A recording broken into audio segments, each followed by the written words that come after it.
Bonjour à tous et bienvenue dans cette vidéo que je peux enfin tourner puisque j'ai reçu mon Goex On Pills qui a été bloqué en douane près de 2 mois. Bon sang de bonsoir. Un grand merci au gars de chez Centurion pour sa patience parce que je l'ai un petit peu harcelé pour essayer de savoir où était mon colis. Finalement, c'était vraiment pas de sa faute, donc merci à lui. Encore une fois, je m'excuse. Bon bref, je l'ai enfin reçu. Je vais pouvoir tourner ma vidéo. Donc cette vidéo est ensuite de la vidéo qui se trouve ici, sur le premier Goex.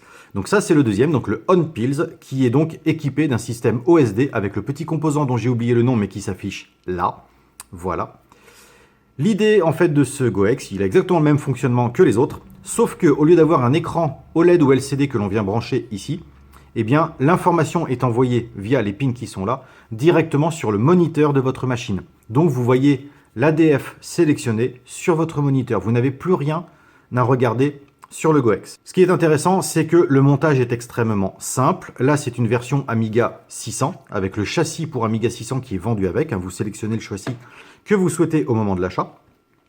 Ce qui m'a posé problème, c'est tout simplement que je n'ai pas suivi le bon tuto. J'ai trouvé un tuto sur le net, j'ai essayé de le suivre, et ça ne fonctionnait pas. Donc j'ai recontacté le gars de chez Centurion, encore une fois merci à lui qui a été très patient. Et au bout d'un moment, après avoir fait moultes essais, on s'est rendu compte tout simplement que le tuto n'était pas bon et qu'en fait, ça a été résolu en 4 secondes. Voilà, en gros, montre en main, c'était 4 secondes. Donc, comment fonctionne cette machine? Eh bien, c'est très simple. Donc, tout simplement, on met les fichiers flash floppy sur une carte SD avec les ADF. On met la carte SD à l'intérieur du Goex. On sélectionne les ADF avec la molette, on éjecte ou on sélectionne en appuyant sur la molette. Voilà, elle a les deux fonctions. On branche la nappe disquette, on branche l'alimentation. Et pour ce qui est de l'OSD, on va tout simplement connecter deux broches et uniquement deux broches, le RGB et le HC Synchro. On peut brancher le ground aussi, moi je vais le faire, mais ce n'est pas obligatoire. Donc à partir de ces deux fils-là, vous allez les relier, comme montré sur la photo, sur ce condensateur dont la référence est ici, et cette résistance nommée ici. Une fois que vous avez fait ça, c'est tout, c'est terminé, c'est tout ce qu'il y a à faire. Donc le gros avantage, c'est que vous n'avez aucune découpe à faire sur l'Amiga, aucune bricole pour pouvoir l'installer puisque le châssis va se poser parfaitement sur la machine. Et au niveau du branchement de l'OSD, vous avez deux soudures à faire. Bon, si vous n'avez pas de fer à souder, ça va être compliqué. Vous êtes obligé de faire au moins deux soudures. Je ne pense pas qu'on puisse le faire avec des petites pinces croco. Mais le mieux, ça va être de le souder. Mais vous allez voir, c'est très simple. Et ça fonctionne directement. Maintenant, ce qu'on va faire, c'est qu'on va aller directement sur un Amiga 600 stock. Et on va regarder comment ça se branche et comment ça se met en route. Donc voici le tuto que j'ai suivi au début et qui m'a induit en erreur. Donc si vous voyez ce tuto là, il n'est pas du tout adapté pour le Goex On Pills. Donc ça, vous oubliez tout de suite. Ça, c'est donc ce que m'a envoyé donc le concepteur de chez Centurion, qui est donc son montage à lui et qui est donc le bon montage. Il n'y a que ces deux fils là à connecter, c'est-à-dire le HC Synchro sur la résistance qui est là, la E253R, donc qui est marqué 470. Et donc le condensateur qui est ici en fonction de la couleur que vous avez choisie. Voici le montage que j'ai fait à partir de d'Amiga PCB Explorer. HC Synchro sur E253R. Et ici en fait vous avez trois condensateurs. Moi j'ai choisi le E259R qui est donc le condensateur RGB du vert. Donc mon OSD va s'afficher en vert à l'écran. Je préfère cette couleur. Si vous le souhaitez en bleu, il suffit d'aller deux composants sur la droite et vous avez le condensateur qui est ici, qui donc va vous l'indiquer en bleu. Et si vous le souhaitez en rouge, c'est le condensateur juste à côté de E259R, voilà, qui est à sa gauche et qui vous donnera l'OSD en rouge. C'est tout ce qu'il y a à savoir. Je vais donc souder mes deux fils. Alors, j'ai choisi le rouge, mon fil du pont rouge, sur donc E253R.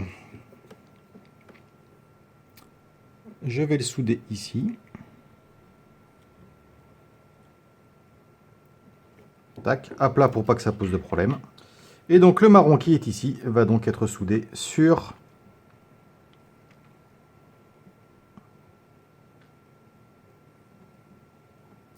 le condensateur qui est là. Voilà. Donc les fils sont légèrement inclinés vers le bas pour ne pas gêner en fait. Ils vont aller se brancher directement sur le GoEx. Je garde cette longueur de fil parce qu'elle me paraît tout à fait acceptable. Alors pour ce qui est de l'installation du GoEx, hop, on va venir le poser comme ça. Alors moi j'ai une petite particularité, c'est que sur mon 600 j'ai un hack pour avoir 2 MO de chip RAM. Donc moi ça me pose un petit problème pour l'installation.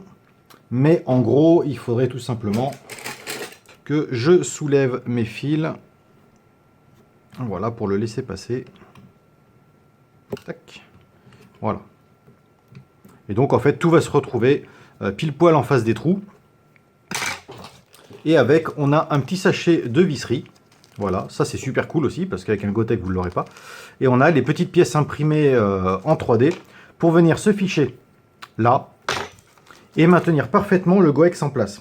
Alors il faut savoir que les modèles de chez Centurion sont vraiment très bien conçus. Hop là.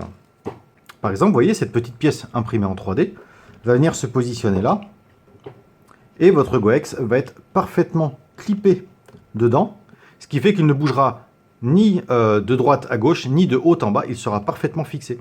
Et la carte SD, elle, va passer pile poil dans la fente de votre Amiga 600. Donc maintenant, qu'est-ce qu'on fait? Eh bien, on va brancher tout simplement les câbles.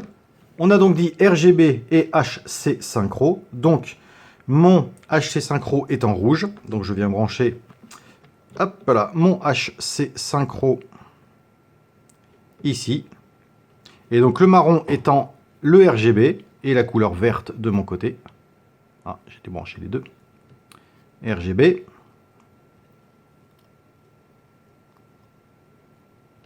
Et c'est synchro. Ceci étant fait, je vais démarrer la machine. On se retrouve donc sur ma bonne vieille télé Thomson. J'allume le 600 qui se met sous tension. On voit donc que je démarre sur l'autoboot au niveau de ma carte SD. Donc si par exemple je veux changer, voilà, donc là j'ai pas vraiment de contenu hein, sur ma carte, mais là on voit que l'OSD change en fonction de ce que je veux. Là j'appuie sur le bouton j'éjecte, on voit donc qu'il me dit que j'ai éjecté la disquette qui était dedans. Donc voilà comment fonctionne l'OSD. L'intérêt c'est que maintenant on n'a absolument plus besoin d'écran LCD donc, ou d'écran OLED. Bon celui-là c'était un vieil LCD, c'est celui que j'utilisais avant. Ça vous n'en avez plus besoin. Idem pour les tout petits, comme ceci, qu'on était obligé de mettre sur le côté de la machine. Bien évidemment, je vous ai mis le lien vers le site de chez Centurion dans le bas de la vidéo. Il faut savoir que le kit complet va vous revenir à peu près à une cinquantaine d'euros. Alors effectivement, on va dire que c'est plus cher qu'un Gotek, ce qui est vrai. Par contre, là, c'est entièrement clé en main. Vous avez le châssis imprimé en 3D, toutes les fixations en fonction de l'Amiga sur lequel vous voulez l'installer. Ensuite, vous n'aurez pas besoin d'installer un Rotary sur le Gotek, puisque là, il est directement intégré dessus. L'avantage, c'est qu'en passant par la carte SD, il n'y a aucune modification à faire sur la coque. Et avec l'OSD intégré, du coup, vous n'avez plus besoin de vous embêter à mettre un écran, puisque du coup, vous avez tout directement sur votre moniteur. Voilà, c'était donc la présentation du GoEx On Pills, une machine que j'apprécie énormément. Je pense que beaucoup de mes machines qui marchent encore avec des Gotek vont passer en GoEx, sauf pour mon CDTV, puisque je suis sur un boîtier externe et que je tiens à le conserver tel qu'il est. Alors, petite précision, surtout ne tenez pas compte de la résistance qui est là. Il faut que je l'enlève. En fait, elle servait simplement pour des tests au moment où je n'arrivais pas à faire fonctionner mon GoEx. Donc, si vous ne l'avez pas, ne vous inquiétez pas, ça n'a rien à voir avec le montage. Voilà, j'espère que cette vidéo vous aura été utile et vous aura donné envie de passer au GoEx. Merci d'avoir regardé cette vidéo et je vous dis à très bientôt.